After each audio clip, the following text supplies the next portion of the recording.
কলকাতা টিভিতে আপনাদের সকলকে স্বাগত। আপনাদের সঙ্গে রয়েছে আমি অঙ্কুর। একদিকে রাজ্যের বিরোধী দলনেতা নন্দীগ্রামের মাটিতে দাঁড়িয়ে তিনি বলছেন হিন্দু ভোট এককাট্টা করার কথা, তৃণমূল কংগ্রেসকে এভাবেই শিক্ষা দিতে হবে। এবং অন্যদিকে আমরা দেখতে পাচ্ছি তৃণমূল কংগ্রেস যে ভোটের দিকে অবশ্যই একটা তাদের ভিত্তি রয়েছে, তাদের ভরসা রয়েছে, নির্ভরতা রয়েছে, সেই সংখ্যালঘু ভোটের ক্ষেত্রেও একটা ধাক্কা খেল তৃণমূল কংগ্রেস। রাজ্যের শাসক দলের নেত্রী, রাজ্যসভার সাংসদ মৌসম বেনজির নূর, তিনি আবারও তার পূর্বতন যে দল, প্রাক্তন যে দল কংগ্রেসে আজকে ফিরে গিয়েছেন। নয়াদিল্লিতে কংগ্রেসের অফিসে তিনি যোগ দিয়েছেন। ফলে একদিকে হিন্দু ভোট এককাট্টা করার ডাক দিচ্ছেন বিরোধী দলনেতা, অন্যদিকে সংখ্যালঘু ভোটের নেত্রী গনি খান চৌধুরীর পরিবারের সদস্যা, রাজ্যসভার সাংসদ, তিনি চলে যাচ্ছেন কংগ্রেসে। দুটি জায়গার একটা গুরুত্বপূর্ণ বিচার দিচ্ছে। তার কারণ এসআইআর সংক্রান্ত যে আলোচনা মোটামুটি রোজকার সন্ধেবেলার এই বিতর্ক সভার ইস্যু হয়ে দাঁড়িয়েছিল, সেটাও যেন পেছনের সারিতে চলে যাচ্ছে। এই কোন রাজনৈতিক দল ধর্ম নিয়ে কি বলছে সেই আলোচনায়, এবং সেই আলোচনাতেই আজকে এই দুটি সবচেয়ে গুরুত্বপূর্ণ ঘটনা। এবং তার মধ্যে জানিয়ে রাখি, বাংলাকে এতটাই গুরুত্ব দিচ্ছে ভারতীয় জনতা পার্টি, আবারও প্রধানমন্ত্রী এ রাজ্যে এ মাসেই আসছেন, পরপর দুদিন দুটি জনসভা রয়েছে তার। আমরা এই বিষয়গুলি নিয়েই আলোচনা করব। আমাদের সঙ্গে রয়েছেন রাজনৈতিক দলের মুখপাত্ররা, পরিচয় করিয়ে দেবো দর্শকদের সঙ্গে। রয়েছেন তৃণমূল কংগ্রেসের মুখপাত্র কৃষাণু মিত্র, আমাদের সঙ্গে রয়েছেন প্রদেশ কংগ্রেসের মুখপাত্র শুভাশিস ভট্টাচার্য, রয়েছেন রাজ্য বিজেপির মুখপাত্র অভ্র সেন। আপনাদের সকলকেই কলকাতা টিভির পক্ষ থেকে স্বাগত জানাই। ২৬-এর ভোটে কি তাহলে হিন্দুত্বকেই তাস করতে চলেছে ভারতীয় জনতা পার্টি? আজ নন্দীগ্রামের সভায় সেই বার্তাই দিয়েছেন বিরোধী দলনেতা শুভেন্দু অধিকারী। বক্তব্যের বেশিরভাগ অংশ জুড়ে এই দিন তিনি হিন্দুদের এক হওয়ার আহ্বান জানান। রাজনীতিতে এই ছবির পাশাপাশি ক্রিকেটেও হিন্দুত্বের ছোঁয়া। বাংলাদেশের ক্রিকেটার মুস্তাফিজুরকে ছেড়ে দেওয়ার জন্য কেকেআরকে নির্দেশ বোর্ডের। দুনিয়ার হিন্দু এক হও, হিন্দু যদি বাঁচতে চাও বিভেদ ভুলে এক হও। জল্পনা শুরু হয়েছিল কয়েক মাস আগেই। ২৬-এর ভোটে হিন্দুত্বকেই তাস করার কথা প্রকাশ্যে বুঝিয়ে দিয়েছিলেন শুভেন্দু অধিকারী। এবার ভোটের দামামা বাজতেই ফের সেই সুরে প্রচার শুরু করলেন তিনি। এদিন নিজের বিধানসভা কেন্দ্র নন্দীগ্রামে সভা ছিল তার। সেখানে বক্তব্যের বেশিরভাগ অংশ জুড়েই হিন্দুদের এক হওয়ার আর্জি জানালেন বিরোধী দলনেতা। মমতা সরকারকে বিঁধে তার দাবি, এপারে হিন্দুরা এক না হলে ওপার বাংলার মতো জামাত রাজ চলবে, ঐক্যবদ্ধ না হলে অত্যাচার আরো বাড়বে। এখানে হিন্দু বলেই দেবব্রত মাইতিকে খুন হতে হয়েছে 2021 সালে। শিডিউল কাস্ট মহিলা রথিবালা আড়ি কোন রাজনীতি করতেন না, তাকে গড়চক্রবেড়িয়ার গুন্ডা বাইক বাহিনী তাকে বাড়িতে ঢুকে মাঝরাত্রে 65 বছরের মাকে খুন করেছে হিন্দু বলেই।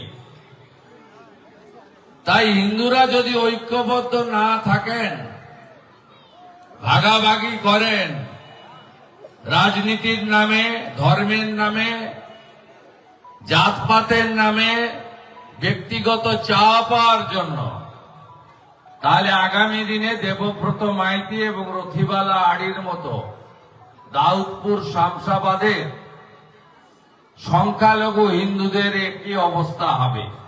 শ্রমিক ভট্টাচার্য রাজ্য সভাপতি হওয়ার পর সব সম্প্রদায়কে নিয়ে চলার বার্তা দিতে চেয়েছিলেন, কিন্তু ভোট এগিয়ে আসতেই অন্য ছবি দেখা যাচ্ছে। শুভেন্দুর দাবি, রাজ্যের সনাতনীরা এগিয়ে এলেই 220টি আসন পাবে বিজেপি।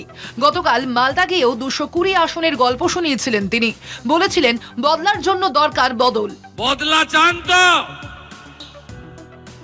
বদলা যদি চান, বদল আনতে হবে, হ্যাঁ কি না বলুন? শুভেন্দুর হিন্দুত্বের তাসকে অবশ্য গুরুত্ব দিতে নারাজ তৃণমূল। তাদের মতে বাংলা সবসময়ই ধর্মনিরপেক্ষতার বার্তা দিয়ে এসেছে, তাই ২৬-এই বিজেপি টের পাবে বাংলা কি চায়। আজকে এসআইআর এর মাধ্যমে শুধু পশ্চিমবঙ্গ নয়, সারা ভারতবর্ষে সব থেকে বেশি নাম বাদ গেছে হিন্দুদের। তার উত্তর দিতে পারবেন কেন? ভোটের অধিকার থেকে হিন্দুদের কেন বাদ দিচ্ছে বিজেপি এবং ইলেকশন কমিশন? কোনো উত্তর আছে? 58 লক্ষ নাম বাদ গেছে, আর 1,30,00,000 লজিক্যাল ডিসক্রিপেন্সি বলা হয়েছে। তার 80%-এর বেশি, 90% হচ্ছে হিন্দু। এটার কারণ বলতে পারবেন? হিন্দু হিন্দু করছেন আর ওদিকে হিন্দুদের নামই বাদ দিচ্ছেন। এই বিজেপি এবং ইলেকশন কমিশন মিলে মতুয়াদের নাম পুরো বাদ গেছে, রাজবংশীদের নাম বাদ গেছে। একদিকে শুভেন্দু যখন হিন্দুত্বের তাস খেলছেন, তখন বাংলাদেশ নিয়ে বার্তা দিতে চেয়েছে দিল্লিও। সে দেশের ক্রিকেটার মুস্তাফিজুরকে ছেড়ে দেওয়ার জন্য শাহরুখের দলকে নির্দেশ দিয়েছে বিসিসিআই। বোর্ডের নির্দেশের পর কে আরো জানিয়েছে তারা ছেড়ে দিচ্ছে বাংলাদেশের ক্রিকেটারকে। বাংলাদেশের সংখ্যালঘু নির্যাতনের ঘটনার পর এমন সিদ্ধান্তে নতুন বিতর্ক সামনে এসেছে। হিন্দুত্বের ধ্বজা তুলে ধরতেই বিজেপির তরফ থেকে চাপ দেওয়া হয়েছে বলে গুঞ্জন উঠছে। ফলে বাংলায় ভোটের আগে হিন্দুত্বকে যে তাস করতে চলেছে গেরুয়া বাহিনী, তা ক্রমশ স্পষ্ট হচ্ছে। কলকাতা টিভি।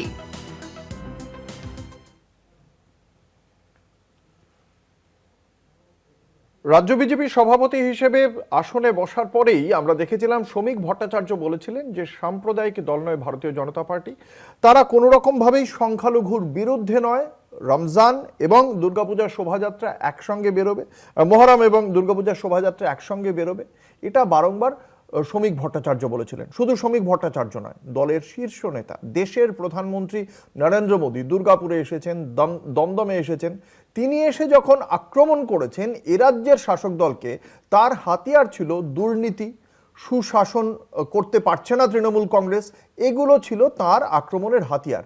সেখানে মনে করা হয়েছিল ভারতীয় জনতা পার্টি বোধহয় এই হিন্দুত্বের যে আক্রমণের লাইন, সেই লাইন থেকে সুশাসন, দুর্নীতি বা বিজেপি শাসিত রাজ্যে উন্নয়নের দিকে এগোচ্ছে। অভ্র সেনের কাছে জানতে চাইব, বিরোধী দলনেতা বারংবার এই ধরনের কথা বলছেন, আর এদিকে প্রধানমন্ত্রী অমিত শাহ শেষ বক্তব্যে আমরা পেয়েছি দুর্নীতির বক্তব্য। এখানে কেন এটা, মানে কোনটা দলের মতবাদ, যদি একটু ক্ল্যারিটি দেন। দেখুন, আপনারা কি ইসলামিক র্যাডিক্যালাইজেশনকে সমর্থন করেন?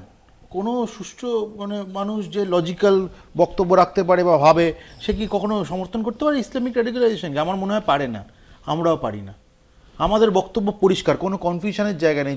যতই আপনাদের মনে হোক যে কনফিউজিং কিছু একটা হচ্ছে, কোনো কনফিউশনের জায়গা নেই। আমি ক্লিয়ারলি বলছি, ইসলামিক র্যাডিক্যালাইজেশনের বিরুদ্ধে আমরা ছিলাম, আছি, থাকবো। আমি বলছি আমাদের রাজ্য এমন একটা রাজ্য যেখানকার রাজ্যের মুখ্যমন্ত্রী হিন্দু ধর্মকে নোংরা ধর্ম বলেন, গান্দা ধর্ম বলেন। তা আবার কোথা থেকে? ঈদের মঞ্চ থেকে। কেউ বলতে বলেছিল ওনাকে? না, উনি একবারই এটা করেছেন। আমাদের রাজ্য এমন একটা রাজ্য যেখানে মা কালীর মূর্তিকে ধ্বংস করে প্রিজন ভ্যানে তোলা হয়, সরস্বতী পুজোকে আটকানোর চেষ্টা করা হয় জায়গায় জায়গায়। আমাদের রাজ্য এমন একটা রাজ্য যেখানে মা দুর্গার বিসর্জনকে রুখে দেওয়া হয়, কারণ অন্য সম্প্রদায়ের একটা কিছু প্রোগ্রাম সেদিন থাকে বলে। আমাদের রাজ্য এমন একটা রাজ্য যেখানে জগন্নাথ কালচারাল সেন্টার করে সেটাকে ধাম বলে চালিয়ে পাড়ার মোড়ে যেমনি তেলে ভাজা বিক্রি করা হয়, তেলে ভাজা বানানো হয়, ওরকমভাবে প্যাড়া আর সন্দেশ আর খাজা বানিয়ে মানুষের বাড়ি বাড়ি পাঠিয়ে বলা হয় ওটা মহাপ্রসাদ। আমাদের রাজ্য এমন একটা রাজ্য, ঠিক যেমনি আমাদের ওপারে বাংলাদেশে দীপু দাসকে পিটিয়ে মারা হলো, জ্বালিয়ে দেওয়া হলো, আমাদের এখানে চন্দন দাস, হরগোবিন্দ দাসকে কুপিয়ে মারা হয়, কারণ তারা হিন্দু। খালি তাই নয় অঙ্কুরদা, এখানে যদি থামতো তাহলেও বলতাম যে ঠিক আছে, খালি শাসক দল এটা করেছে, ওরা বারবার করে এরকম করে গেছে, ওদের দায়িত্ব ওরা পালন করেনি। কিন্তু আরো তো এরকম ইনসিডেন্ট চলে আসছে। আমি বলছি অঙ্কুরদা, আমাদের 10 সেকেন্ড দিন। আমি বলছি ধূপগুড়িতে 4টে মন্দির ধ্বংস করা হয়েছে মে মাস 2024-এ। হালি শহরে শিব মন্দির ধ্বংস করা হয়েছে 2025-এর মে মাসে। সাউথ 24 পরগনাসে অক্টোবর মাসে কালী মন্দির ধ্বংস করা হয়েছে, শিব মন্দির ধ্বংস করা হয়েছে জুনের 2025-এ।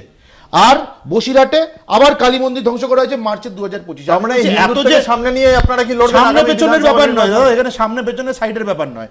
আমি বলছি রাজ্য সরকারের তো তৃণমূল কংগ্রেস রয়েছে, তাদের হাতে তো প্রশাসন। এই যে আমি এতগুলো তথ্য দিলাম, কি অ্যাকশন নেওয়া হয়েছে, কজনকে ধরা হয়েছে? হিন্দুদেরকে তো বারবার এটা বুঝিয়ে দেওয়া হচ্ছে, ভাই তোমরা সেকেন্ড ক্লাস সিটিজেন, তোমাদের কোনো অধিকার নেই, তোমরা মার খাবে।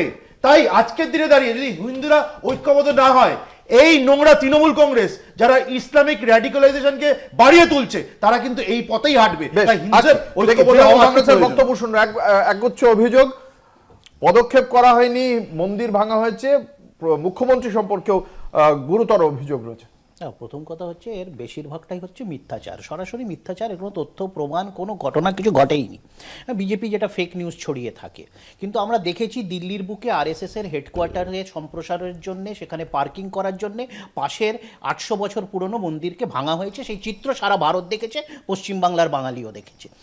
আমরা যেরকম আমরা ইসলামিক র্যাডিক্যালাইজেশন বা ইসলামিক মৌলবাদীর বিরুদ্ধে, আমরা হিন্দু মৌলবাদীরও বিরুদ্ধে।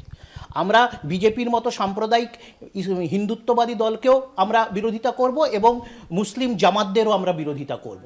আবার এদের দুজনের মধ্যে একটা যোগসাযোগ আছে, যার জন্য যখন আমাদের দীপুচন্দ্র দাসকে বাংলাদেশে হত্যা করা হচ্ছে, মারা হচ্ছে, তখন সেই জামাত প্রধান ভারতে আসছে, ভারত সরকারের আতিথ্যতা গ্রহণ করে তার চিকিৎসা হচ্ছে এবং ভারতের একজন ডিপ্লোম্যাট তার সাথে বৈঠক করছে এবং বলছেন দয়া করে বৈঠকের কথাটা গুপ্ত রাখবেন, কাউকে বলবেন না। রয়টার দুদিন আগে পুরো তথ্য প্রমাণ সহকারে ফাঁস করেছে। এটাই হচ্ছে আসল চরিত্র। দীপু দাসকে যেদিন জ্বালানো হচ্ছিল আর যেই মোবাইল ফোনগুলো সেই চিত্রগুলো গ্রহণ করছিল, সেই আনন্দ উপভোগ করছিল, সেই মোবাইলগুলো চার্জ দেওয়ার জন্য বিদ্যুৎ সরবরাহ করেছে আদানি। গায়ের জোরে মোদী সরকার, বিজেপি সরকার আদানিকে সেখানে ব্যবসা করতে দিচ্ছে আমাদের বিরোধিতা সত্ত্বেও। আমরা বলেছিলাম বাংলাদেশের সাথে বাণিজ্য বন্ধ করা হোক। সেখানে আদানি ব্যবসা করছে, সেখানে বিভিন্ন ভারতীয় কোম্পানি ব্যবসা করছে, ভারত সেখানে পেঁয়াজ দিচ্ছে, আবার নতুন করে 90 লক্ষ টন আলু দেওয়ার ব্যবস্থা করছে। এটাই হচ্ছে বাস্তব। এই যে হিন্দু হিন্দু করছে না, আজকে সারা বাংলা যে পরিযায়ী শ্রমিকরা বিভিন্ন রাজ্যতে মার খাচ্ছে, তার বেশিরভাগ অংশই কিন্তু হিন্দু। আজকে আমরা দেখেছি যাকে উড়িষ্যাতে মারা হলো, যাকে আসামের কার্বি আংলনে পুড়িয়ে মারা হলো, সেই দীপু দাসের সময় সেও কিন্তু হিন্দু। ঠিক আছে, তো এই যে হিন্দুর ব্যাপারটা হচ্ছে তাদের পণ্য, হিন্দু তাদের কাছে পণ্য। কিছু বছর আগে দিলীপ ঘোষ বলেছিলেন কিছু হিন্দুকে মরতে দাও, সে মরতে দেওয়ার ব্যবস্থাটা বিজেপি করছে। আজকে সারা ভারতে যে আনএমপ্লয়মেন্ট, 45 বছরের সর্বনিম্ন আনএমপ্লয়মেন্টের বলি ম্যাক্সিমাম হিন্দুরা হচ্ছে। আজকে বাংলাদেশকে $10 বিলিয়ন লোনের কি হলো? সেই লোন এখনো কিন্তু বন্ধ হয়নি। আজকে বাংলাদেশের সাথে একের পর এক ব্যবসায়িক সমঝোতা ভারত সরকার বলছে বাংলাদেশের, এমনকি খালিদা জিয়া যার আমলে সব থেকে বেশি হিন্দু হত্যা হয়েছে, তার মৃত্যুতে কি অবিচুয়ারি লিখেছে রাজনাথ সিং। তিনি নাকি মহান নেত্রী এবং তিনি নাকি তার ভারতের সাথে তার দারুণ সম্পর্ক ছিল। তো এইগুলো মানুষ জানে, মানুষ ধরে ফেলে। দেখা যায় যেরকম বিজেপির কর্মীরা পাকিস্তানের পতাকা লাগাতে গিয়ে ধরা পড়ে, যে সাম্প্রদায়িক সুড়সুড়ি দেয়, সেটা পুলিশই ধরা যে কটা কথা বলেছে সব কটা মিথ্যে। বেশ, ইতিমধ্যে আমাদের সঙ্গে আলোচনায় যোগ দিয়েছেন আরো একজন বিশিষ্ট অতিথি, সিপিএম নেতা তাপস সিনহা। আপনাকে কলকাতা টিভির পক্ষ থেকে স্বাগত জানাই তাপসদা। আমি আসবো আপনার কাছে, এই মুহূর্তে আসবো কংগ্রেস মুখপাত্র সুভাষিস ভট্টাচার্যের কাছে। আপনি দুপক্ষের বক্তব্যই শুনলেন, কিন্তু এরই মধ্যে যে পরিস্থিতিটা আমরা দেখতে পাচ্ছি, যে পেহেলগামের হত্যার যে ঘটনা ঘটেছিল 22 এপ্রিল, 26 জন মারা গিয়েছিল, তারপরেও ভারতকে দেখতে পাওয়া গিয়েছিল যে ভারত চলে গিয়েছিল চ্যাম্পিয়ন্স ট্রফি খেলতে। তারা সেখানে হ্যান্ডশেক হয়তো করেনি এবং সেই ট্রফি এখন অব্দি ভারতে আসেনি, সেটা ডিফারেন্ট ইস্যু। কিন্তু বাংলাদেশের সঙ্গে কি এমন হলো যে এই মুস্তাফিজুরকে মানে বিসিসিআই বলছে কেকেআর এ খেলতে পারবে না, কেকেআর যেন ফিরিয়ে দেয়। কংগ্রেস কিভাবে দেখছে এই মানে এই অবস্থানটা? টি-20 খেলা হয়েছিল তো পাকিস্তানের সাথে, পেহেলগামের হওয়ার পর তো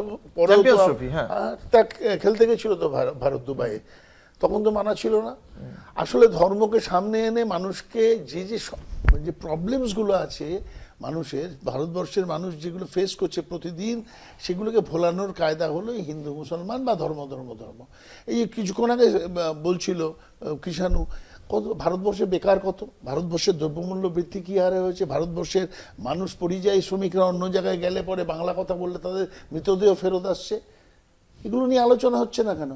কেন এগুলো নিয়ে আলোচনা হচ্ছে না যে ভারতবর্ষের যে পার ক্যাপিটা ইনকাম কত বেড়েছে, ভারতবর্ষের জিডিপি গ্রোথ কি হয়েছে, ভারতবর্ষে কেন ইনভেস্টমেন্ট নেই, ভারতবর্ষে কেন চুরি করে বাইরে চলে যাচ্ছে তাদের ফেলানো হচ্ছে না, কেন কালো টাকা ফেরত আনা হচ্ছে না, কেন নোটবন্দির পর সন্ত্রাসবাদ বেড়ে চলেছে, কেন কেন কেন সব জিনিসগুলোর দাম বেড়ে চলেছে, এগুলো নিয়ে আলোচনা হচ্ছে না। আমার কথা হয়েছে হলো, যদি মুস্তাফিরকে চেক করতে হয় এই প্লেয়ারটাকে, তাহলে ভারতের সাথে বাংলাদেশে যে বাণিজ্য চলছে তার কম বন্ধ করে দেওয়া উচিত, ভারতবর্ষে শেখ হাসিনাকে ফেরত দিয়ে দেওয়া উচিত। এগুলো তো হচ্ছে না। ভারতবর্ষে শেখ হাসিনা সবচেয়ে বড় ঘুষপেটিয়া, ওনাদের ভাষায় ঘুষপেটিয়া, তাকে তো হারবার করছেন নরেন্দ্র মোদী।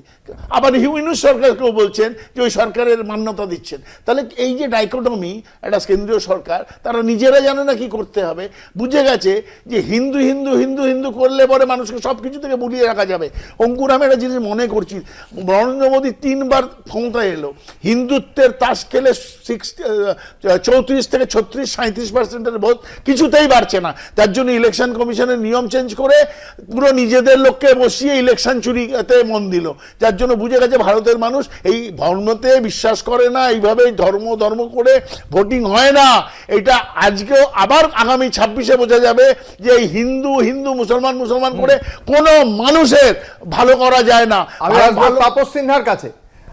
এখানে আমরা একটু আগেই তাপসদা এই আলোচনায় আমরা বক্তব্য শুনিয়েছি বিরোধী দলনেতা শুভেন্দু অধিকারীর। তিনি খুব স্পষ্টভাবেই বলছেন নন্দীগ্রামের মাটিতে দাঁড়িয়ে যে হিন্দু ভোট এককাট্টা করতে হবে, না হলে হিন্দুরা ওই সংশ্লিষ্ট এলাকায় হিন্দুরা সংখ্যালঘু, এবং যদি হিন্দু ভোট এককাট্টা করে তৃণমূল কংগ্রেসের শাসন না পরিবর্তন করা যায় তাহলে হিন্দুরা দিনকে দিন আরো সংখ্যালঘু হবে, তাদেরকে পিষে মরতে হবে, মোটমাট তাদের বিপদ বাড়বে।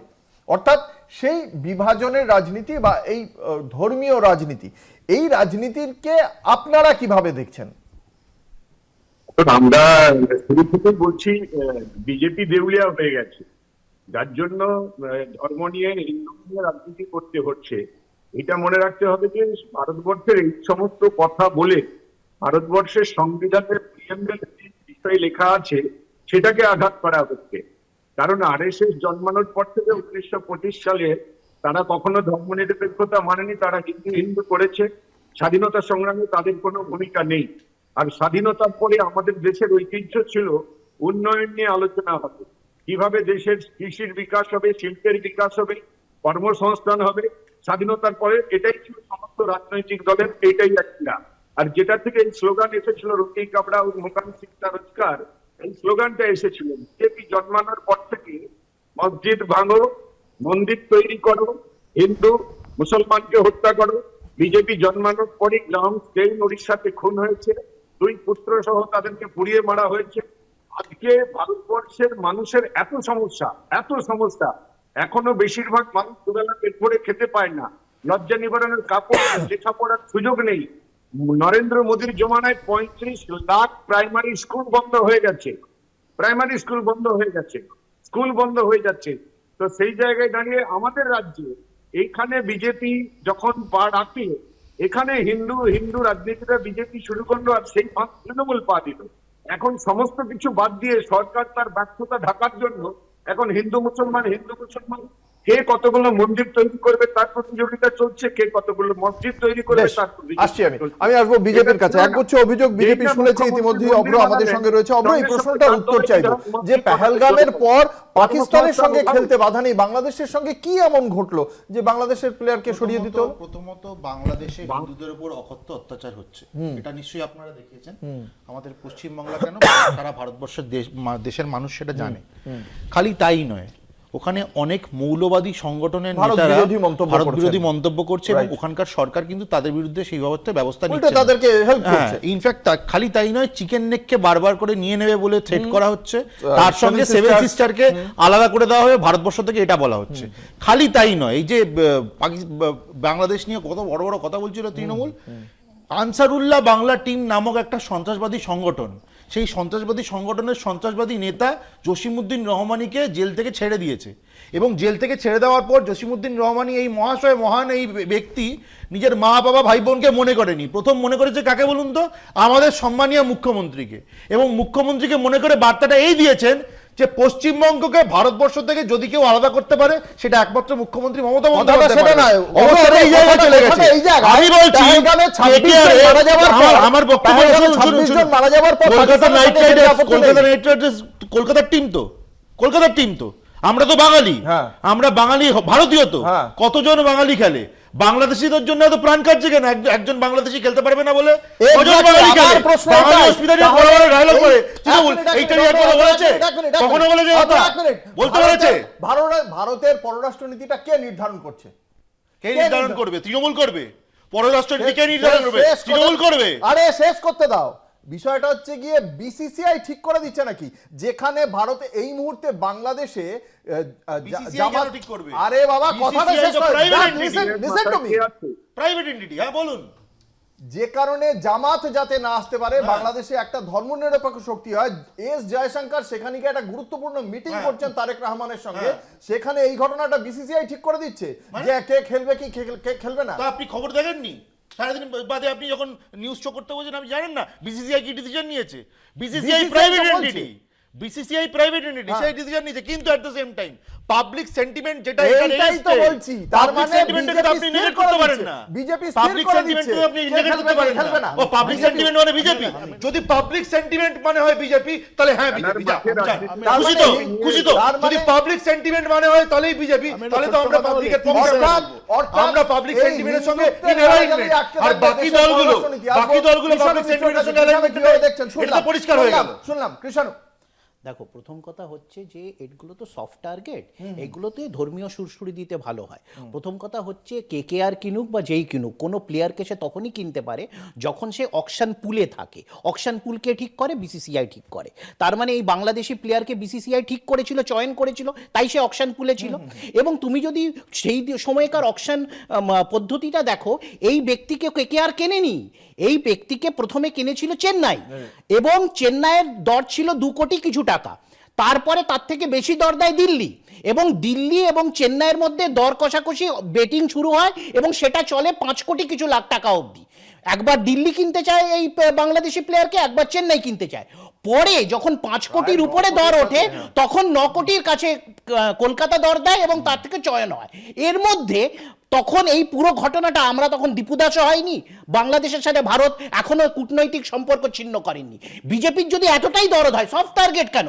বাংলাদেশের সাথে কূটনৈতিক সম্পর্ক ছিন্ন করুন, আদানিদের ব্যবসা বন্ধ করুন, বাংলাদেশের সব রকম এই মিথ্যা কথাগুলো আমি বলে দিই। আমি দরদ তো তোমাদের, দরদ তো বিজেপি, কূটনৈতিক সম্পর্ক ছিন্ন করো না। আমাদের তো কোনো দরদ নেই, আমাদের তো কোনো দরদ নেই। একটা জিনিস শোনো, আমি একটা জিনিস বলছি, বাংলাদেশকে অপারেশন সিঁদুর করে শিক্ষা দিতে হবে। আমি সাপোর্ট করছি, আমার দল সাপোর্ট করছে। আমরা বলেছি ভারত সরকার আবার কথা আজকে শুভেন্দু অধিকারী বলছে ইসরায়েল প্যালেস্টাইনকে যে শিক্ষা দিয়েছে, সেই শিক্ষা বাংলাদেশকে দিতে হবে।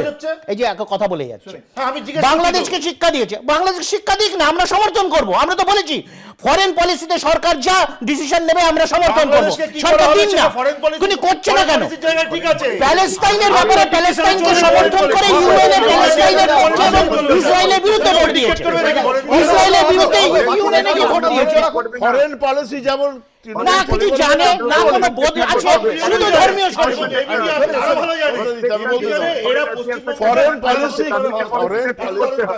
ফরেন বাণিজ্য সম্পর্ক, কূটনৈতিক সম্পর্ক ছিন্ন করুন না, সেটা পূরণ দেয়। বাংলাদেশকে সুশ্রয় দিচ্ছে, বাংলাদেশকে সব রকম চাল নুন তেল সবকিছু দিচ্ছে, তার থেকে টাকা কামাচ্ছেন, বাংলাদেশ সরকারকে মান্যতা দিচ্ছে।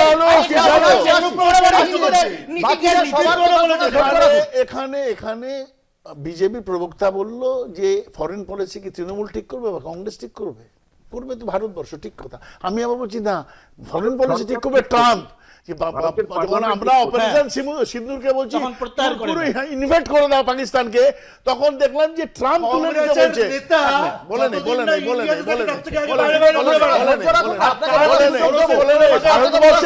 ভারতবর্ষের কত হাজার কোটি টাকা নরেন্দ্র মোদী শুধু ট্যুর করে বেরিয়েছে, ভারতবর্ষের প্রধানমন্ত্রী ভারতবর্ষে ফিরলেন। ভাই আমাদের অশিক্ষিত নাই, আমাদের মোদীকে নেতা মানি না আমরা। কারণ হলো মোদীকে আমরা মানি না, কারণ হলো ভারতবর্ষের এত জঘন্য প্রধানমন্ত্রী ভারতবর্ষে কোনোদিন আসেনি স্বাধীনতার পর থেকে। আমি আজকে এই যে অবস্থান, এই অবস্থানকে কিভাবে দেখছেন তাপসদা, কিভাবে দেখছেন? একদিকে মেড ইন বাংলাদেশ পোশাক হোক বা তার পাশাপাশি তারেক রহমানের সঙ্গে একটা ভালো সম্পর্ক তৈরি করার চেষ্টা করছে যেখানে কেন্দ্রীয় সরকার, সেখানে BCCI হঠাৎ করে একজন বাংলাদেশের ক্রিকেটারকে বেরিয়ে যেতে বলছে এবং সেটাকে সাপোর্ট করা হচ্ছে ভারতীয় জনতা পার্টির পক্ষ থেকে। কারণ আমরা দেখেছিলাম এই শাহরুখ খান কেন একে কিনেছে, একের পর এক মানে নেটিজেনরা কি ভাষায় তাকে ট্রোল করেছিলেন। এই যে অবস্থান, সেই অবস্থানকে কিভাবে দেখছে CPM? এই অবস্থায় foreign affairs department silence, foreign affairs department spineless হয়ে গেছে। তাই BCCI এই ধরনের সিদ্ধান্ত নিতে পারছে, কারণ কখনো একটা দেশের সঙ্গে যদি যুদ্ধও লেগে যায় খেলার মাঠে তার প্রভাব পড়ে না। কিন্তু এটা আমদানি করেছে বিজেপি। আমরা দেখেছিলাম যে একসময় পাকিস্তানের ক্রিকেট টিমে যদি ভারত আসে তাহলে ওয়ানখেড়ে স্টেডিয়ামে সাপ ছেড়ে দেওয়ার ঘটনাও আমরা দেখতে পেয়েছিলাম। এই ধরনের ঘটনা ঘটেছিল। তো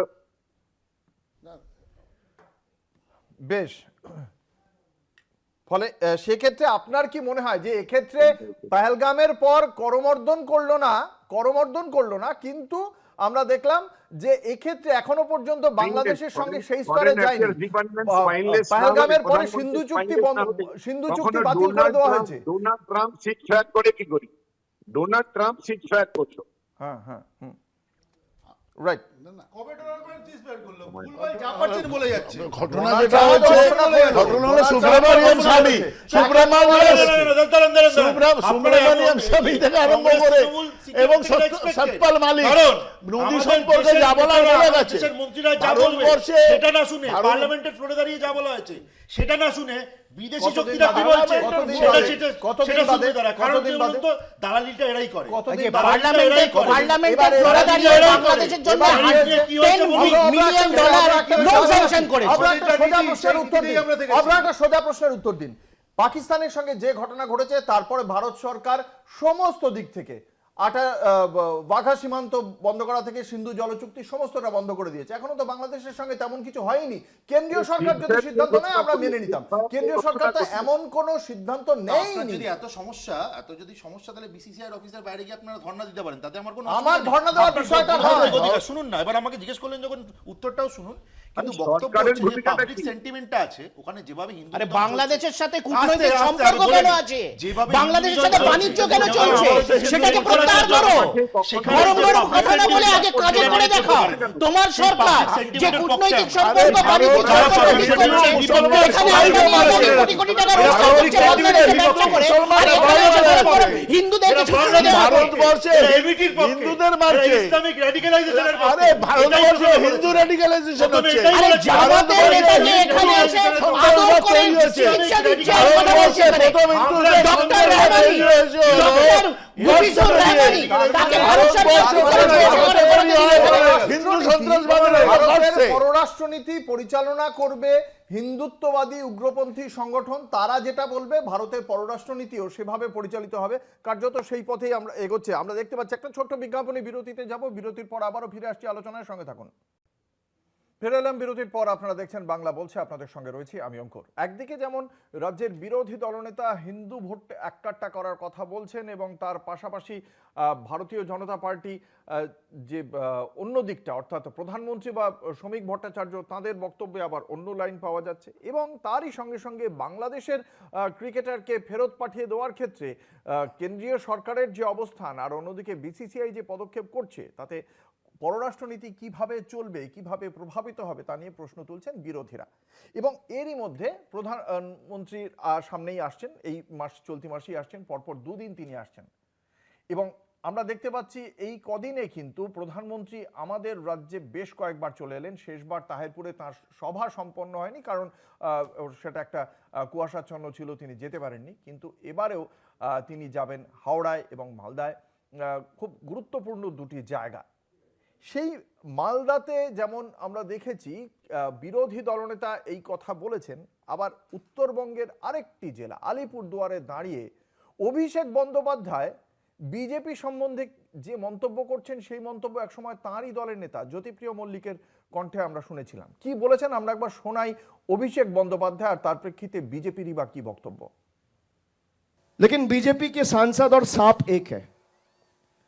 आप अगर अपने घर के पीछे एक सांप छोड़ दो, 2 सांप छोड़ दो, 18 सांप छोड़ दो या 12 सांप छोड़ दो, सांप तो सांप ही रहेगा।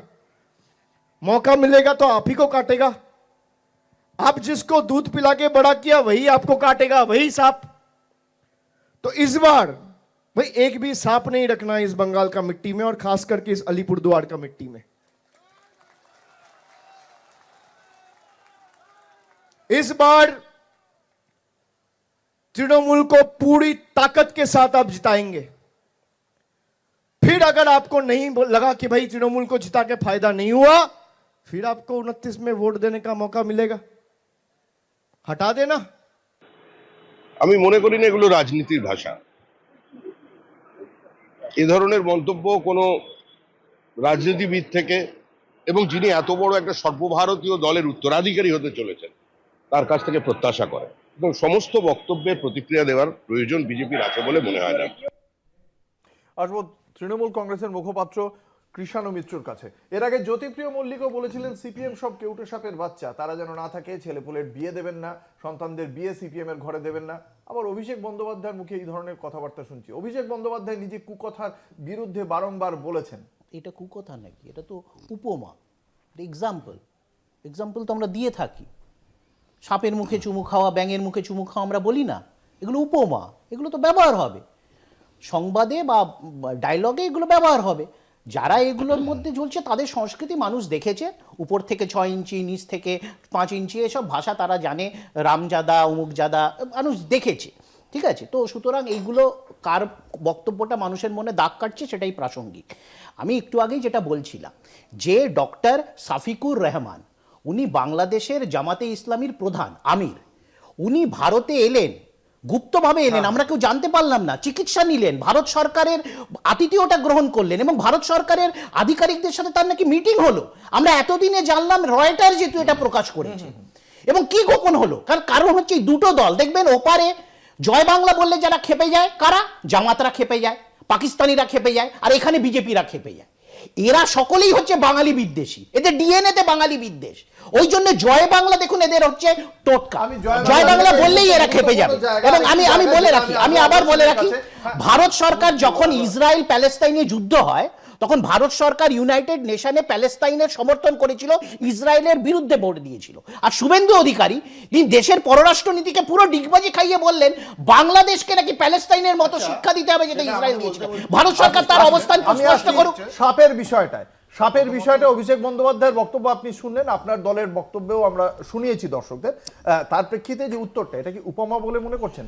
আমি একটা কথা বলি, বাঙালি অস্মিতার কথা বলা দল, বাঙালিদের কথা বলা দল, জয় বাংলা বলা দল, বাঙালিদের নিয়ে মানে মাথা ফেটে যাচ্ছে এদের ব্যথায়, এরম একটা দল, সেই দলের সর্বভারতীয় নেতার মুখে হিন্দি বক্তব্য শুনছি কেন? আমি বাংলায় বলতে পারেন না নাকি?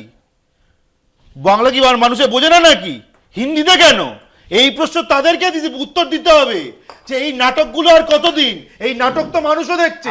বাঙালিদের কথা বলে দাঁড়ান, মাঝখানে বলিনি, বাঙালি অস্মিতার কথা বলে কজনকে এমপি ইলেকশনে দাঁড় করিয়ে অবাঙালিকে ওরা পার্লামেন্টে পাঠিয়েছে, জিজ্ঞেস করুন তো।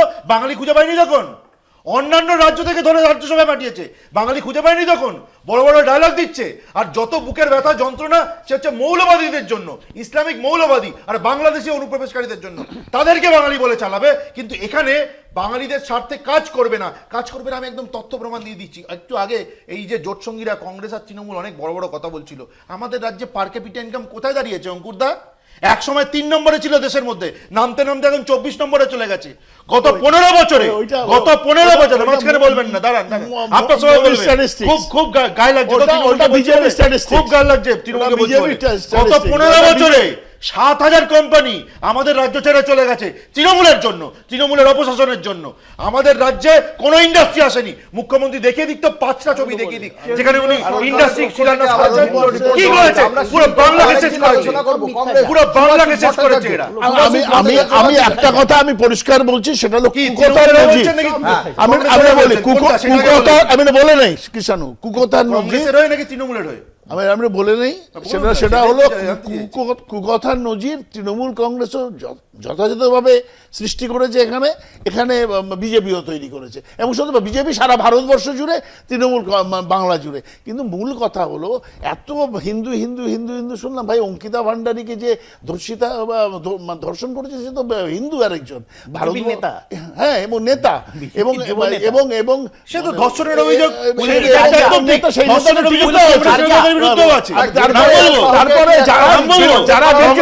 তারপরে যারা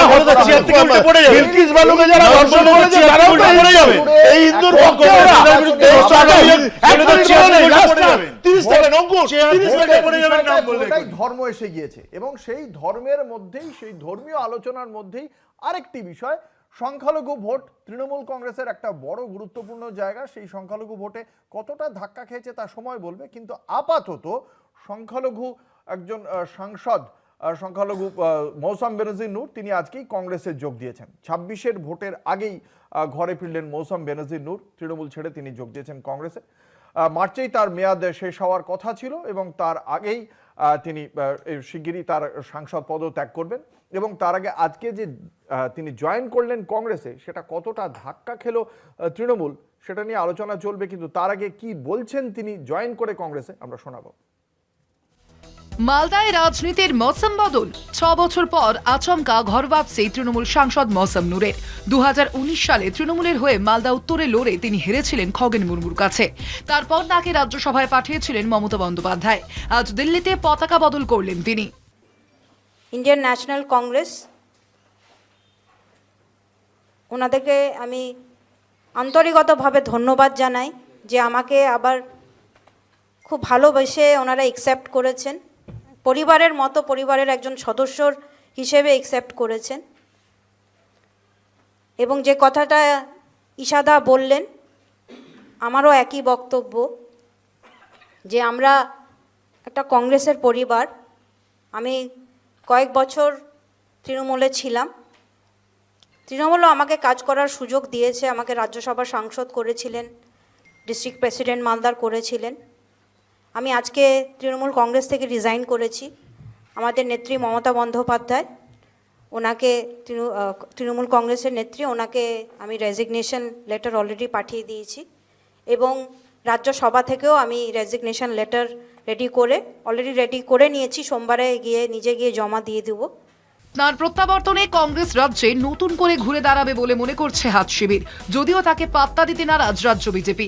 এটা মালদা মানুষের দাবি, এটা রাজনীতির দাবি নয়, এটা মালদা মানুষের গ্রাসরুটের একটা দাবি মানুষদের। তো আমরা খুব খুশি যে উনি এসছেন। এটা মা মেয়ের ব্যাপার, কখন কে কোন দিকে যায় আর কোন দিকে থেকে ছিটকে যায় এ নিয়ে মনে হয় কারোর কোনো ভরসাও নেই, আর পশ্চিমবঙ্গবাসী এ নিয়ে ভাবছেও না। কারণ কংগ্রেস কার্যত পশ্চিমবঙ্গে একটা সাইনবোর্ডের দল হয়ে গেছে।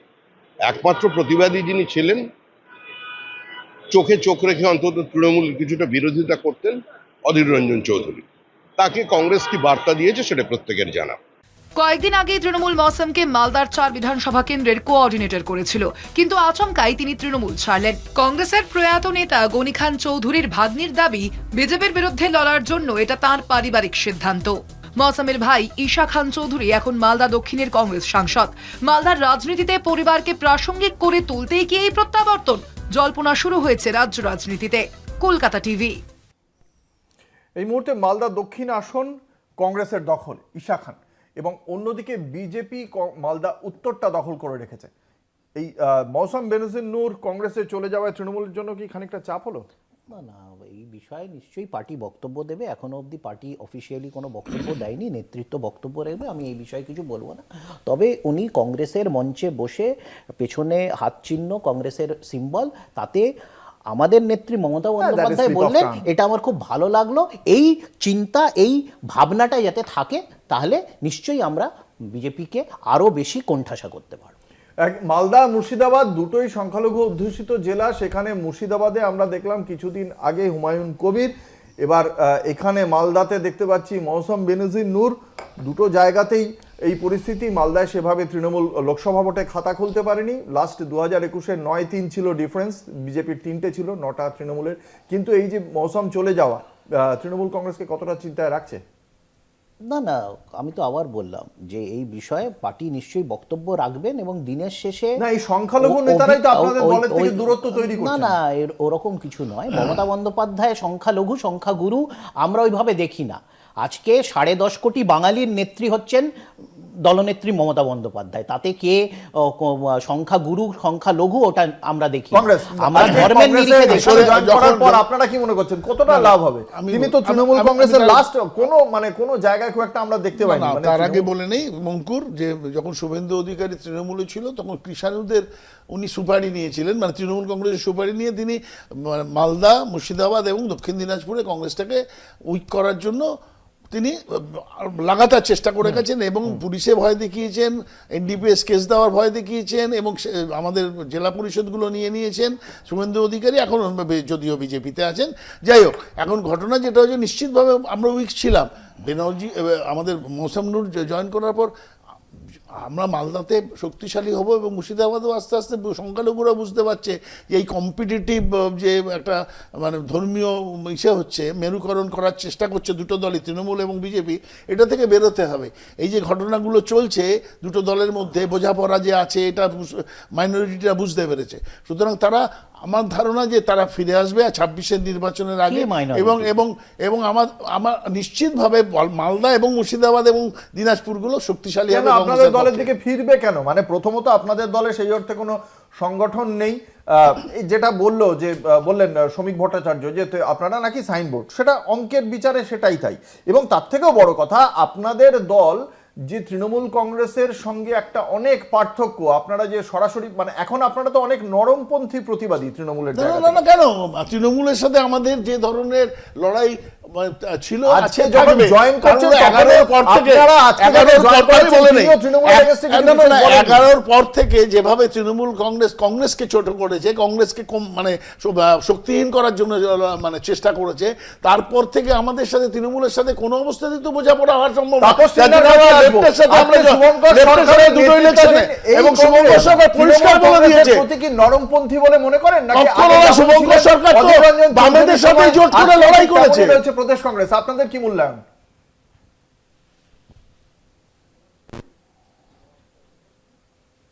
তাকে বলছি অঙ্কুর? হ্যাঁ তাপসদা, আমি আপনাকেই বলছি। না, এটা ঠিকই যে এটুকু বলতে পারি যে মরসুমের শুভবুদ্ধি উদয় হয়েছে। কারণ এই মুহূর্তে তৃণমূল বিজেপি যেভাবে অ্যাকচুয়াল সাম্প্রদায়িক রাজনীতির বীজ বুনছে, সমস্ত উন্নয়নের প্রশ্ন বাদ দিয়ে হিন্দু হিন্দু, মুসলমান মুসলমান, মন্দির মন্দির, মসজিদ মসজিদ যা করা হচ্ছে, সেই জায়গা থেকে আরো অনেক বেশি মানুষ যারা সংবিধানে বিশ্বাস করে, ধর্মনিরপেক্ষতায় বিশ্বাস করে, তাদের অন্তত ওই দলগুলোই থাকা দরকার নেই। যারা সাম্প্রদায়িক রাজনীতি করছে, ধর্ম নিয়ে রাজনীতি যারা করছে, ধর্ম রাজনীতি, আজকে রাজ্যের এত সমস্যা থাকতে মুখ্যমন্ত্রী সরকারি টাকায় চারিদিকে মঞ্জুর করবার প্রকল্প ঘোষণা করে যাচ্ছে, আর বেকারদের কর্মসংস্থান দীর্ঘদিন বন্ধ, একটার পর একটা কলকারখানা বন্ধ হয়ে যাচ্ছে, গোটা গ্রামগঞ্জের উন্নয়ন স্তব্ধ হয়ে গেছে। সেই জায়গায় সেই দলটা করবে কেন? যারা আছে তাদের সবার কাছে আমার প্রশ্ন, ওই দলটা করবে কেন? নরেন্দ্র মোদী 2014 সালে যা যা কথা দিয়েছিল, তার একটা কথা যেমন বাস্তবায়িত করতে পারেনি, অভিষেক বন্দ্যোপাধ্যায় বক্তব্য রাখছেন, সেখানে উন্নয়নের কোনো প্রশ্ন নেই। কাকে সাপ বলছে, কাকে সিংহ বলছে, কাকে কিসব, এই সমস্ত কিছু বলছেন। কিন্তু মূল বক্তব্য যে আমি কি করলাম, একটা সরকার পক্ষের দায়িত্ব হচ্ছে আমি বিগত 5 বছরে কি বলেছি। এখানে তাপসদা এখানে তৃণমূল কংগ্রেসের বক্তব্য, কেরালাতে কি ঘটনা ঘটেছে? তৃণমূল কংগ্রেস কোন জোটে জয়েন করেছে সেটা আমরা বলতে পারবো না। আমরা জানি আমাদের একটা জোট আছে, যারা কংগ্রেস, বিজেপি এবং তৃণমূল বিরোধী আছে, তাদের সবাইকে নিয়ে আগামী লড়াইটা আমরা লড়াই করি।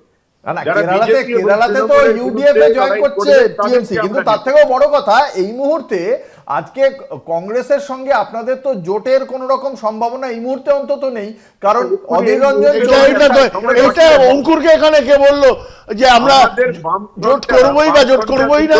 এক্স্যাক্টলি, আমি সেই প্রশ্নটা কেন বলছি, চিন্তা করবেন না, অবশ্যই যে দুর্নীতিগ্রস্ত তৃণমূল কংগ্রেস, তার সাথে তো জোটে যাওয়ার কোনো প্রশ্ন নেই। আমাদের সভাপতি শ্রীমন্ত সরকার বলে দিয়েছে একা 294টা আসনে আমরা লড়বো, আমাদের শক্তি সঞ্চয় করতে হবে। একটা সাংবাদিক সম্মেলনে এখনো পর্যন্ত তৃণমূল কংগ্রেসকে যে ভাষায় আক্রমণ করতে নবীন চৌধুরী, সেই ভাষায় শুভঙ্কর সরকার আক্রমণ করেননি। ততোধিক আক্রমণ করেছে, রাস্তায় নেমেছে শুভঙ্কর সরকার, কন্টিনিউয়াসলি তৃণমূল এবং বিজেপির বিরুদ্ধে রাস্তায় নেমেছে। আমাদের সভাপতি দুটো তৃণমূল কংগ্রেস এবং বিজেপির বিরুদ্ধে সমান্তরাল আক্রমণ করে যাচ্ছে। তারা হয় নিজেকে হুমায়ুন কবির নিজে করছেন আর ইনি কংগ্রেসে জয়েন করলেন, কিভাবে বিজেপি এটাকে কিভাবে ইন্টারপ্রেট করছে? দেখুন অঙ্কুরদা, আপনাদের এই ডিবেট শোতে 1 ঘন্টার শো, সেখানেই আমি নিজে কনফিউজড হয়ে যাচ্ছিলাম যে এই যে তাতাদা বসে আছে, সুভাষিসদা পাশে বসে আছে, যে কংগ্রেসের হয়ে কখন বলছেন আর তৃণমূলের হয়ে কখন বলছেন। আমি সেখানে জিজ্ঞেস করলাম যে এটা কার হয়ে বলছেন। আরে ভাই তুমি জোটে ছিলে। আমি কনফিউজ। ব্যাপারটা হচ্ছে কনফিউশন হওয়াটা তো স্বাভাবিক, কারণ দুটো দল আলাদা নাকি? ইনফ্যাক্ট সিপিএমও যে এরকম বড় বড় কথা বলছে তার আলাদা নাকি? সবাই তো জোট সঙ্গী। এ রাজ্যে শাসক তৃণমূল কংগ্রেস আর বিরোধী দল ভারতীয় জনতা পার্টি, বাকি যে এরকম খড়কুটার মতো একটা দল আছে, সাইনবোর্ড পার্টি যেগুলো আছে, সবাই কিন্তু বকলমে একদম তৃণমূলের জোট সঙ্গী। এরা কিন্তু সবাই তৃণমূলের জোট সঙ্গী। আবার রিপিট করলো, এদের সঙ্গে নিজেদের মধ্যে কোনো বিরোধিতা নেই, আসা যাওয়ার মাঝে এগুলো। নরেন্দ্র মোদী 1 ঘন্টা পার্লামেন্টে বক্তৃতা করবে, এই নাটক চলবে, কারণ এরা তো সবাই পার্লামেন্টে 1 ঘন্টা সুযোগ পেলে কথা বসে কংগ্রেসের বিরুদ্ধে বলে, নেহরুর বিরুদ্ধে খায়, নেহরুর বিরুদ্ধে বলে, গান্ধীর বিরুদ্ধে বলে। কংগ্রেস কতটা প্রাসঙ্গিক এবং কতটা কংগ্রেস কতটা ভয় পায় বিজেপি। এখানে অভ্র কি বললো সেটা বড় ব্যাপার না, সারা ভারতবর্ষ দেখছে ইলেকশন কমিশনকে কিভাবে হাতে করে ভোট চুরি করছে। কারণ ভারতবর্ষের বুকের মোদীকে চুরি করে জিততে হচ্ছে, একমাত্র দল বাকি সবাই সংখ্যালঘু ভোটটা বিভাজিত হলে তৃণমূল কংগ্রেসের অবশ্যই জেতার যে প্রবাবিলিটিটা বা সেই উইনেবিলিটি পার্সেন্টেজটা খানিকটা হলেও কমে। আপনারা কি মনে করছেন সিস্টেম্যাটিক ভাবে তৃণমূল কংগ্রেস আপনার কাছে সিস্টেম্যাটিক ভাবে যেভাবে অনুপ্রবেশ ঘটিয়েছে 450 কিলোমিটার বর্ডারে ফেন্সিং করা জমি দেয়নি, তার মধ্যে 181 কিলোমিটারের জন্য টাকা নিয়ে নিয়েছে কেন্দ্র থেকে, তাও জমি দেয়নি। সিস্টেম্যাটিক ভাবে যে এরকম ইসলামিক র্যাডিক্যালাইজেশনকে বাড়িয়ে দিচ্ছে তৃণমূল কংগ্রেস, এতে কিন্তু ভারতীয় মুসলমানরাও তিতিবিরক্ত। এরা ভারতীয় জনতা পার্টিকে সমর্থন করবে, কিন্তু তৃণমূলের এইটুকু কথা দিয়ে যাচ্ছে। দেখো, প্রথম কথা হচ্ছে অমিত শাহ কিছুদিন আগে এসছেন, উনি দেশের স্বরাষ্ট্রমন্ত্রী, ওনাকে আমার পছন্দ বা অপছন্দ হতেই পারে, কিন্তু দেশের স্বরাষ্ট্রমন্ত্রী উনি জানেন না এটা তো হতে পারে না, উনি জানেন সব কিছু। দেশের বর্ডার নিরাপত্তা শুধুমাত্র একটা ফেন্সিং উপর নির্ভর হয় না, এটা আমাদের ইন্টিগ্রেটেড বর্ডার ম্যানেজমেন্ট। তাই বলে জায়গাটা দেবেন না, কথাটা শুনে নাও না। ইন্টিগ্রেটেড বর্ডার ম্যানেজমেন্টের জায়গাটাই তো দিচ্ছে অংশ হচ্ছে ফেন্সিং। আমরা জানি আজ থেকে 5 বছর আগে বা 10 বছর আগে বা 20 বছর আগে কত ফেন্সিং ছিল। আজকে তো পেহেলগামে পুরো ফেন্সিং, আজকে কাশ্মীরে পুরো ফেন্সিং, পুলওয়ামা হয়েছে, পেহেলগাম হয়েছে, কিছুদিন আগে দিল্লি হয়েছে, যেখানে ফেন্সিং এর দ্বারা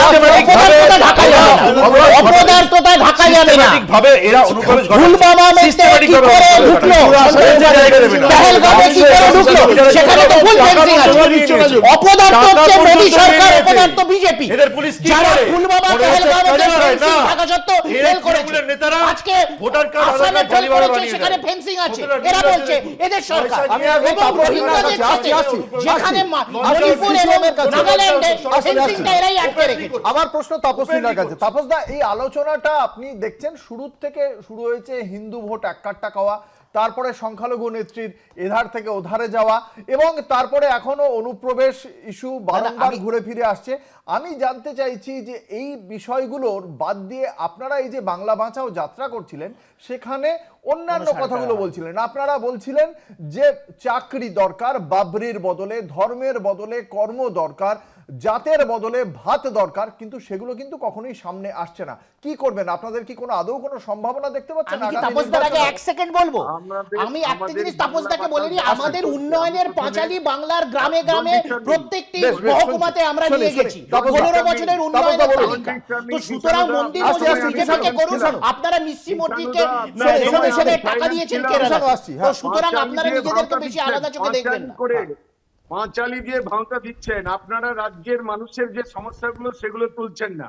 আমি অভ্রকে একটু স্মরণ করিয়ে দিচ্ছি, একটু ইলেকশন কমিশনের ওয়েবসাইটে গিয়ে দেখবে যে দল দুটোকে নিয়ে তুমি ব্যঙ্গ করছো, সেই দুটো দল ন্যাশনাল পার্টির প্রতিনিধিত্ব করছি আমরা এখানে। তো আমরা মানুষের সমস্যা নিয়ে লড়াই করি। আমরা বিরোধিতা থাকবে তৃণমূলের সঙ্গে, একজোটে আছেন কি করে? একজোটে রয়েছেন তো কেন? আজকে নরেন্দ্র মোদীর ব্যর্থতা, 2014 সালে নরেন্দ্র মোদী দেশের সবচেয়ে বড় মিথ্যাবাদী। আমি দীর্ঘদিন ধরে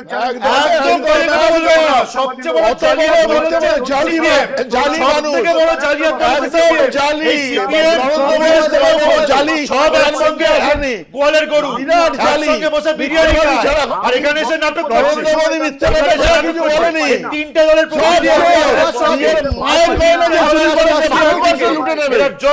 নরেন্দ্র মোদী নিজের মায়ের গয়না চুরি করে সে দেশ চুরি করে নেবে। পুরো দেউলিয়া করে দিয়েছিলেন সরকারকে। এই ঘোষণার টাকা তো পার্টি নিয়ে হাতে ধরে গেছিলেন এই মোদিজির কাছে। এই মোদিজির কাছে তো পার্টি হাতে গেছিলেন। 200 লক্ষ কোটি টাকা ঋণ ভারতবর্ষে 200 লক্ষ কোটি টাকা ঋণ ভারতবর্ষে। বুঝলাম তাপস ভাই, বুঝতে পারলাম তাপস ভাই, বুঝতে পেরেছি তাপস দা। আশা করি দর্শকরা শুনেছেন। আমি অবসরের কাছে আসবো। তার মানে আপনাদের কাছে কি এই মুহূর্তে দাঁড়িয়ে আপনারা এই কথা বলছেন আর এদিকে মাঝে মাঝে আমরা দেখি তৃণমূল কংগ্রেসের, আমি আসছি আমার প্রশ্নটা শুনুন, আসছি তাপস দা। আমি শুনেছি আপনার বক্তব্য, আমি বাকিদের বক্তব্য শুনবো। আমি শুনেছি আপনার বক্তব্য। আমার প্রশ্ন বিজেপির কাছে যে আমরা দেখি ভারতীয় জনতা পার্টি একটু আগেও তাদের মুখপাত্র অভ্র সেন বললেন যে এখানে রাজ্যে কোনো কাজ হয় না, খালি এরা সংখ্যালঘু তোষণ করছে, খুব ভালো কথা। এবং আমার বক্তব্য মাঝে মাঝে দেখি তৃণমূল কংগ্রেসের পক্ষ থেকে তারা টুইট করে যে কেন্দ্রীয় সরকারের পক্ষ থেকে কোন কোন বিষয়ে সেরা রাজ্যের শিরোপা দিয়েছে, 1 বা 2 দিয়েছে, তারা সেগুলো সমাজ মাধ্যমে পোস্ট করে যে এই ক্ষেত্রে কলকাতা সেফেস্ট সিটি, রাজ্য অমুক, সেরা ভালো কাজ আসলে 100 দিনে এবং সবকটা দিয়েছে কেন্দ্রীয় সরকার। তাহলে আবার একই উল্টো কথা বলে কেন বিজেপি? প্রথমত যেটা সেফেস্ট সিটি বলছেন, এনসিআরবি ডেটা কিন্তু ওয়েটিং করা হয় না, যা রাজ্য সরকার পাঠায় সেটাই কিন্তু পাবলিশ করা হয়। কোনো কিন্তু গেট কিপিং এর ব্যাপার নেই এখানে। তো এফআইআর লজি করে না, এখানে তো ঠিকঠাক রিপোর্ট পাঠাই না। ইনফ্যাক্ট কয়েক বছর আগে এরকম হচ্ছে বাকি সব রাজ্যের এনসিআরবি রিপোর্ট বেরিয়ে গেছে, পশ্চিমবাংলার বেরোয়নি। পশ্চিমবাংলার রিপোর্টই পাঠায়, রিপোর্টই পাঠায়। বাদ দিতে পারছি না কিন্তু আইন নেই তো। পশ্চিমবঙ্গে বাদ দেবো তার কারণ হচ্ছে স্ক্রুটিনি করে পশ্চিমবাংলাকে এই তো রাখা। এবিটির ভাষায় কথা বলছে, বাদ দেবো না তো বাদ দেবো। তা তুই বলো পশ্চিমবাংলার পশ্চিমবাংলার ভারতবর্ষের অবিচ্ছেদ্য অঙ্গ, বাদ দেবো না। বলতে পারছি না।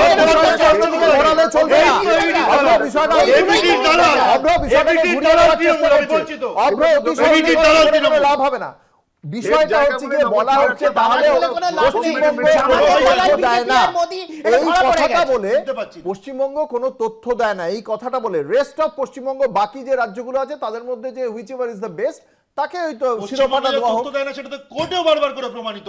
100 দিনের আপনার অভিযোগ, এটা তো আপনার অভিযোগ, আপনার দল কেন্দ্রীয় সরকার রয়েছে, কেন্দ্রীয় সরকার তো আরে বাবা অভিযোগ বলছি না, এটা বিজেপির ঘোষণা করে দিয়েছে। পশ্চিমবঙ্গে 100 দিনের কাজ গেলে দিতে হবে। আচ্ছা কেন্দ্রীয় সরকার পশ্চিমবঙ্গে 100 দিনের কাজ চুরি হয়েছে। আমি সবার সাথে একসাথে গলা মিলিয়ে বললাম পশ্চিমবাংলায় টাকা চুরি হয়েছে, তার জন্য কটা এফআইআর হয়েছে?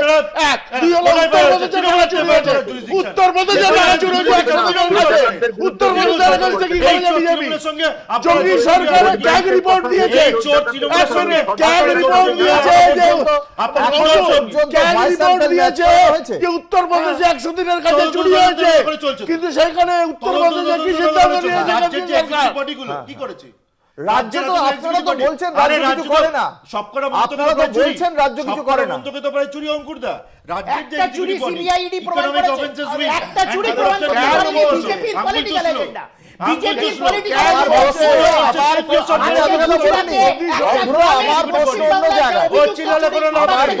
জেলে গেছে, আবার জেলে যাবে, জেলে গেছে, আরো জেলে যাবে, আরো জেলে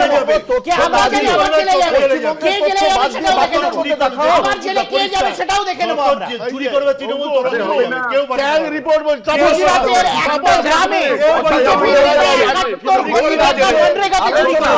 আমার আপনার ঘরের ছেলের চাকরি নিয়ে হবে বলে আমার অন্তত এই মুহূর্তে দাঁড়িয়ে মনে হচ্ছে না। আমার আপনার ঘরের ছেলের চাকরি পড়াশোনা নিয়ে এই মুহূর্তে দাঁড়িয়ে অন্তত আলোচনা হবে বলে মনে হচ্ছে না। আলোচনা হবে ধর্ম, আলোচনা হবে কে কতগুলো ধর্ম প্রতিষ্ঠান সামনে আনতে পেরেছে, কে কটা বানিয়েছে। একজন বলছেন বাবরি মসজিদ বানাবো মুর্শিদাবাদে, একজন বলছেন কোন মহাকাল মন্দির বানাবো। আমরা কারখানার ফিতে কতগুলো কাটতে দেখেছি সেটা নিয়ে হয়তো চর্চা চলতে পারে, কিন্তু তার থেকে অনেক বেশি পুজো মণ্ডপের ফিতে আমরা কাটতে দেখেছি দুপক্ষকেই। ফলে সেই জায়গা থেকে আগামী দিনে কি করণীয় সেটা আমাদের ভাবতে হবে, আপনাদের ভাবতে হবে যে আপনারা কোথায় কিসের ভিত্তিতে রাজনৈতিক দলগুলোকে বিচার করবেন, কারণ নির্বাচন আসন্ন, সেই বিচারের ভারও আমাদের হাতেই থাকবে। নইলে আমরাই কিন্তু একটা গভর্নমেন্টকে ডিজার্ভ করি, সেক্ষেত্রে আপনাদেরই ভাবতে হবে, আমাদেরই ভাবতে হবে যে আমরা কিভাবে ভাববো, কোনটা হবে আমাদের মাপকাঠি। আমাদের এই আজকের আলোচনায় আমাদের সঙ্গে ছিলেন তাপস সিনহা, কৃষাণু মিত্র, শুভাশিস ভট্টাচার্য, অভ্র সেন। আপনাদের প্রত্যেককে আপনাদের মূল্যবান মতামতের জন্য অসংখ্য ধন্যবাদ। শেষ করছি আজকের আলোচনা। দেখতে থাকুন কলকাতা টিভির রাত দিন 7 দিন।